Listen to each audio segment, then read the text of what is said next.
The sweet shop at Llandaff was the very centre of our lives. To us, it was what a bar is to a drunk or a church to a bishop. Without it, there would have been little to live for. But it had one terrible drawback, this sweet shop. The woman who owned it was a horror. She never welcomed us when we went in. And the only times she spoke were when she said things like, "I'm watching you, so keep your thieving fingers off them chocolates."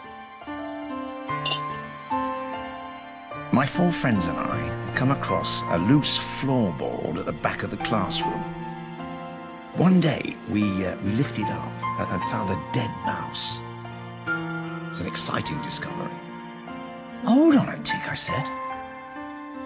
"Why don't we slip it into one of Mrs. Pratchett's jars of sweets? Then, when she puts her dirty hand in to grab a handful, she'll grab a stinky dead mouse instead."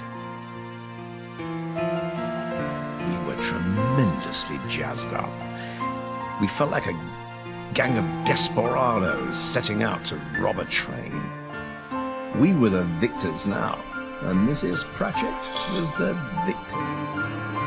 She stood behind the counter, and her small, malignant pig eyes watched us suspiciously.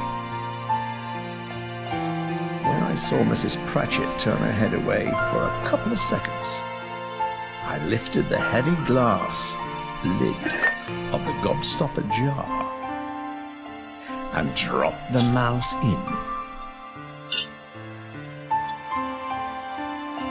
We didn't speak as we made our way down the long corridor into the headmaster's dreaded study.